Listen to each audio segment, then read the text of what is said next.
ओम अज्ञानतिमिरान्धस्य ज्ञानाञ्जनशलाकया चक्षुरुन्मिलितं येन तस्मै श्रीगुरुवे नमः। श्रीचैतन्यमनोभीष्टं स्थापितं येन भूतले स्वयं रूपं कदा मां ददाति स्वपदान्तिकम्। हे कृष्ण करुणा सिन्धु दीनबन्धु जगत्पति गोपेश गोपिकान्तो राधाकान्तो नमस्ते। तप्त काञ्चन गौरांगी राधे वृन्दावनेश्वरी विश्वभानुसुते देवी प्रणमामि हरिप्रिये। वंशाकल्पतरुभ्यश्च कृपा सिन्धुभ्येव च पतितानां पावनेभ्यो वैष्णवेभ्यो नमो नमः। जय श्री कृष्ण चैतन्य प्रभु नित्यानंद श्री अद्वैत गदाधर शिवासादि गौर भक्तवृंद। हरे कृष्ण कृष्ण कृष्ण हरे हरे, हरे राम राम राम हरे हरे। मूकं करोति वाचालं पंगुं लंघयति गिरिं यत्कृपातमहं वन्दे परमानन्दाय माधव। श्रील प्रभुपाद की जय। ग्रंथरा श्रीमद् भागवत गीता যথাযথে जय। বন্ধুরা, আজ পবিত্র আমলকি একাদশী, আর এই আমলকি একাদশীতে আমলকির বিশেষ মাহাত্ম্য আছে। মাহাত্ম্য পাঠ শ্রবণ করলে সেটা তোমরা বুঝতে পারবে। আর আমরা গতকাল পর্যন্ত পাঠ করেছি শ্রীমদ্ ভগবদ গীতা যথাযথের তৃতীয় অধ্যায়ের কর্মযোগ অধ্যায়ের শ্লোক নাম্বার 9 পর্যন্ত, যেখানে আমরা দেখেছি ভগবান বলছেন ধর্ম অনুসারে কর্ম করা উচিত। ভণ্ড সাধু না হয়ে সংসারে থেকেই তুমি কর্তব্যকর্ম করো এবং ভগবান যেরকম বলছে সেরকম কর্তব্যকর্ম করো, সেটা আমরা দেখেছি। শ্লোক নাম্বার 10 আজকে আমরা পাঠ করব। তার অনুবাদ এবং তাৎপর্য প্রভুপাদ কি বলছেন সেটাও আমরা পড়ব। শ্লোক নাম্বার 10। সহযোগ্যা প্রজা সৃষ্টা পুরা উবাচ প্রজাপতি অনেন প্রসবিষ্যদ্ধম এসব অস্ত ইষ্ট কামাধুক। অনুবাদ। সৃষ্টির প্রারম্ভে পরমেশ্বর ভগবান যজ্ঞসহ প্রজা সৃষ্টি করে বলেছিলেন, এই যজ্ঞের দ্বারা তোমরা সর্বদা সমৃদ্ধ হও। এই যজ্ঞ তোমাদের সমস্ত অভীষ্ট পূরণ করবে। তাৎপর্য প্রভুপাদ বলছেন এখানে, জীবের পালনকর্তা বিষ্ণু এই জড়জগতের সৃষ্টি করে মায়াবদ্ধ জীবদের নিজধামে ভগবানের কাছে ফিরে যাবার সুযোগ করে দিয়েছেন। পরমেশ্বর ভগবান শ্রীকৃষ্ণের সঙ্গে তাদের যে নিত্য সম্পর্ক রয়েছে, সেই সম্পর্কের কথা ভুলে যাবার ফলেই জীব এই প্রকৃতিতে পতিত হয়েছে এবং জড়বন্ধনের দ্বারা আবদ্ধ হয়ে পড়েছে। বেদের বাণী আমাদের শাশ্বত সম্পর্কের কথা মনে করিয়ে দেয়। বেদের বাণী আমাদের মনে করিয়ে দেয় যে আমরা ভগবানের কতটা কাছের, বা ভগবান আমাদের সব থেকে কাছের জন। ভগবদ গীতাতে ভগবান বলেছেন, বেদশ্চর্য সর্বই রহমেব বেদ্য। সমস্ত বেদে একমাত্র জানার বিষয় হচ্ছি আমি। বেদ পড়লে কি জানতে পারবো? ভগবান শ্রীকৃষ্ণ যে সর্বকারণের কারণ সেটা আমরা জানতে পারবো। সমস্ত বিশ্ব চরাচরের ঈশ্বর তিনি, সেটা আমরা জানতে পারবো।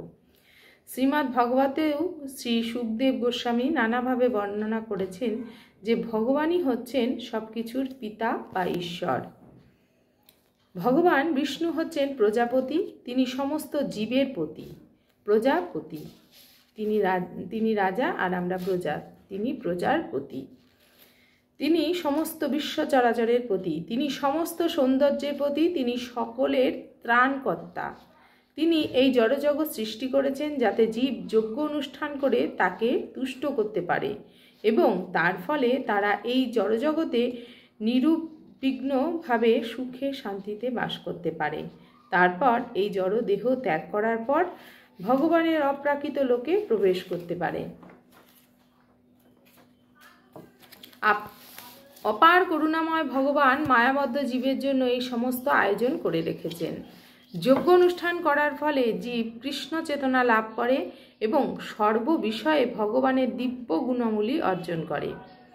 কলিযুগে সংকীর্তন যজ্ঞ এবং অর্থাৎ সংঘবদ্ধভাবে উচ্চস্বরে ভগবানের নাম কীর্তন করার নির্দেশ বেদে রয়েছে।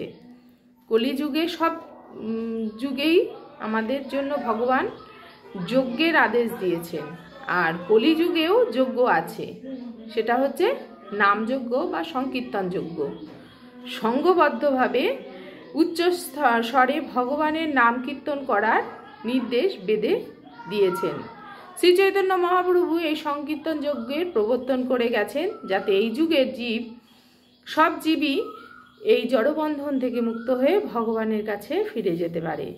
শ্রী চৈতন্য মহাপ্রভু এই সংকীর্তন যজ্ঞের প্রবর্তন করে গেছেন এবং জীব যেন এই যজ্ঞের মাধ্যমে ভগবানের কাছে ফিরে যেতে পারে তার ব্যবস্থা করে গেছেন। সংকীর্তন যজ্ঞ ও কৃষ্ণ ভাবনা একই সঙ্গে চলবে। আমরা যদি সংকীর্তন যজ্ঞ করি তাহলে অবশ্যই কৃষ্ণ ভাবনাও আমাদের মধ্যে বিকশিত হবে, তাই দুটোই একসঙ্গে চলবে। কলিযুগে শ্রী চৈতন্য মহাপ্রভু রূপে অবতরণ করে ভগবান শ্রীকৃষ্ণ যে সংকীর্তন যজ্ঞের প্রবর্তন করেন সে কথা সংকীর্তন যজ্ঞের প্রবর্তন করবেন সে কথা শ্রীমদ্ ভগবদ গীতাতে বলা হয়েছে। কলিযুগে যে ভগবান শ্রীকৃষ্ণ শ্রী চৈতন্য মহাপ্রভু রূপে অবতরণ করবেন এবং তিনি যে আমাদের এই নাম সংকীর্তন যজ্ঞের প্রবর্তন করবেন সেটা তিনি ভগবদ গীতাতে বলে গেছেন। যেমন বলা হচ্ছে গীতায় যেটা বলেছেন ভগবান সেটা আমি পড়ছি। কৃষ্ণবর্ণং তিসা কৃষ্ণং সঙ্গপাঙ্গস্থ পার্শ্বদম যজ্ঞই সংকীর্তন প্রায়ই যজ্জন্তি হি সুমেধুষ।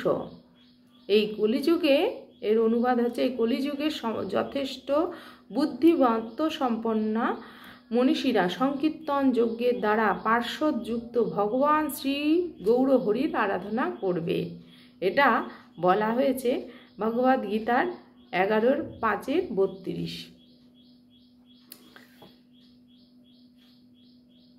আর বেদে আর যে সমস্ত যাগযজ্ঞের কথা বলা হয়েছে সেগুলির অনুষ্ঠান করা এই কলিযুগে সম্ভব নয়। প্রত্যেকটা যুগেই একটি করে যাগ বা যজ্ঞ, দান, ধ্যান, তপস্যা কিছু না কিছু ছিল, আর সেগুলি আমাদের এই কলিযুগের মানুষের পক্ষে সম্ভব নয়। কারণ কলিযুগের মানুষ হচ্ছে মন্দ ভাগ্য, মন্দ বুদ্ধি, মন্দ আয়ু। তাদের ভাগ্য মন্দ, বুদ্ধিও মন্দ এবং আয়ুও অন্যান্য যুগের থেকে অনেক কম, তাই বলা হচ্ছে মন্দ আয়ু, মন্দ ভাগ্য, মন্দ বুদ্ধি। তাই আগেকার যুগে তপস্যা বা যাগ যজ্ঞ অনেক অনেক বছর ধরে করা হতো। তা আমাদের তো গড় আয়ু 100 বছর, তাই জন্য আমাদের পক্ষে এত বড় যাগ যজ্ঞ করে অনুষ্ঠান অন্যান্য যুগের মতো করা সম্ভব নয়। তাই জন্য ভগবান শ্রীকৃষ্ণ কলিযুগে চৈতন্য মহাপ্রভু রূপে অবতীর্ণ হলেন এবং তিনি সংকীর্তন যজ্ঞের প্রবর্তন করলেন, যেটা কিনা তুমি সংসারে থেকে সংসারের সমস্ত কাজ করে নিজে মুখে ওই যে কৃষ্ণ ভাবনা আর কি সংকীর্তন একসঙ্গে দুটো চলবে। তাই বলা হয় মুখে নাম, হাতে কাজ, মুখে নাম। অবশ্যই আমরা কর্তব্য কর্ম সম্পাদন করব, সংসারের প্রতি যা কর্তব্য রয়েছে সেই কর্ম আমরা সম্পাদন করব, কিন্তু মুখে নাম থাকতে হবে আর মাথায় চিন্তা থাকবে ভগবানের, কৃষ্ণ ভাবনা হবে আর মুখে সংকীর্তন হবে বা নাম হবে। নামযজ্ঞের দ্বারা আমরা এই কলিযুগে পার পেতে পারি। আর শুধুমাত্র অন্যান্য যুগে যজ্ঞ করতে অনেক খরচা ছিল, অনেক প্রচুর খরচা। দান, ধ্যান, যজ্ঞ, তপস্যা বহুবিধ নানা উপাচার দিয়ে যজ্ঞ করা হতো, তাতে বিশাল খরচা হতো। আর এ যুগে কোনো খরচ ছাড়াই, কোনো 1 পয়সারও খরচা লাগবে না, মুখে শুধু নামযজ্ঞ করে যেতে হবে। এই নামযজ্ঞের মাধ্যমেই আমরা কিন্তু পার হয়ে যেতে পারি। এই নামযজ্ঞ শ্রী চৈতন্য মহাপ্রভু আমাদেরকে দিয়ে গেছেন। ভগবান, আগেও বলেছিলাম, ভগবান যখন গীতার উপদেশ আমাদের দিয়েছেন তারপরেই তিনি ভেবেছেন আমি তো উপদেশ দিলাম, কিন্তু মানুষ কিভাবে সেটা কাজে লাগাবে সেটা তো দেখিয়ে দিয়ে আসলাম না। তাই জন্য ভগবান আবার আমাদের কলিযুগে শ্রী চৈতন্য মহাপ্রভু রাধা কৃষ্ণ একই দেহে 2 আত্মা ধারণ করে তিনি আমাদেরকে রাধার দেহ কৃষ্ণের মন নিয়ে তিনি আমাদের কাছে আসলেন, অবতীর্ণ হলেন এবং তিনি আমাদেরকে একদম প্র্যাকটিক্যাল করে দেখালেন কিভাবে নাম সংকীর্তন করতে হবে, কিভাবে নাম যজ্ঞ করতে হবে। নাম ছাড়া এ যুগে আর গতি নাই, শুধুমাত্র নাম। কোনো খরচা লাগছে না। কোন কলিযুগের মানুষ কতটা কৃপণ, কোনো খরচা লাগছে না, কোনো কষ্ট হচ্ছে না, কিছু না, শুধু নাম মুখে করবে, সেটা করতেও মানুষের কতটা কৃপণতা। মানুষ শুধু আর অন্যান্য যুগে ভাবো তো তোমরা বন্ধুরা, যে কত খরচ করে যজ্ঞ করতে হতো, কত অশ্বমেধ যজ্ঞ, কত বড় বড় যজ্ঞ, রাষ্ট্রীয় যজ্ঞ, বাজপেয় যজ্ঞ করতে হতো। কিন্তু আমাদের তো সেসবই নেই, আমাদের শুধু মুখে নাম যজ্ঞ, সেটাও আমরা করতে পারছি না। আমাদের সময় আছে, কিন্তু সেই সময়ের আমরা সদ্ব্যবহার করছি না। যখন সময় শেষ হয়ে যাবে তখন কিন্তু আমরা ঠিক বুঝতে পারবো যে আমাদের কি করতে আমরা এই পৃথিবীতে ভগবান আমাদের পাঠিয়েছে। তখন সময় কিন্তু অনেক শেষের পথে, তখন আমাদের হাই হাই করা ছাড়া আর কিছুই গতি থাকবে না। তাই সময় থাকতে সময়ের সদ্ব্যবহার যে করে সেই বুদ্ধিমান। তাই ভগবানের বুদ্ধিযোগের মাধ্যমে আমরা দেখতে পারবো ভগবান বলছেন কতটা বুদ্ধিমত্তার সঙ্গে আমাদের কৃষ্ণ নাম করা উচিত। আর তুমি বেদ উপনিষদ যাই পড়ো না কেন, যে কোনো পুরাণ যাই পড়ো না কেন, তুমি সারবস্তু পাবে ভগবান শ্রীকৃষ্ণ। তিনি যে আমাদের পিতা সেটাই কিন্তু তিনি সেই বেদ মাতা, বলা হচ্ছে বেদ আমাদের মাতা আর ভগবান শ্রীকৃষ্ণ আমাদের পিতা। মাতা আমাদের বলে দিচ্ছেন আমাদের পিতাকে, আর সেই অনুসারেই আমাদের পিতার হাত ধরে চলা উচিত। পিতা যা বলছে তাই আমাদের অন্ধের মতো বিশ্বাস করা উচিত, কারণ পিতা কোনোদিন সন্তানের ক্ষতি চান না। তিনি চান আমার সন্তান যেন খুব ভালো থাকে। তাতেই আমাদের থেকে আমাদের ভগবান শ্রীকৃষ্ণের কিচ্ছু পাওয়ার নেই, কারণ তিনি যেখানে বসে আছেন গোলক বৃন্দাবনে, সেখানে সব কিছুই কল্পতরু। গাছটা কল্পতরু বৃক্ষ, তুমি যা চাইবে সঙ্গে সঙ্গে প্রদান করবে। কামধেনু, সুরভি গাই, সেখানে সমস্ত কিছু আছে। আর সহস্র লক্ষ্মী তার পদসেবায় নিয়োজিত রয়েছে। একটা রান্না মাতা লক্ষ্মী দেবী একবার করেন, সেই রান্না আর কোনো দিন ভগবানকে দেন না। ভগবান কি আমাদের কাছে ডাল, শাক, তারপরে ভাজা খাওয়ার জন্য আসেন? না, এটা হচ্ছে ভাব বিনিময়। আমরা যদি কাউকে ভালোবাসি কিছু তো দিই তাকে, এটাও হচ্ছে ভগবানকে ভগবানের সাথে ভাব বিনিময়ের একটা পন্থা। যেমন আমরা কাউকে ভালোবাসলে গোলাপ দিই, নানা রকম উপহার দিয়ে থাকি, এটাও ভগবানকে আমরা ভালোবেসে নিজেদের গ্রহণ করার আগে আমরা যাই গ্রহণ করি না কেন সেটা আমরা ভগবানকে দিয়ে তারপর গ্রহণ করি, আর ভগবান তাতে খুব সন্তুষ্ট হয়ে থাকেন। ভগবান বলেছেন যে এক কোষ জল আর তুলসী পাতা যদি আমাকে কেউ দেয়, সেই ঋণ আমি কিভাবে শোধ করব সেটা আমার মাথায় সব সময় চলতে থাকে। জল কিনতেও পয়সা লাগছে না, আর তুলসী পাতা তো আমাদের এখানে বৃন্দাবন সব সময়।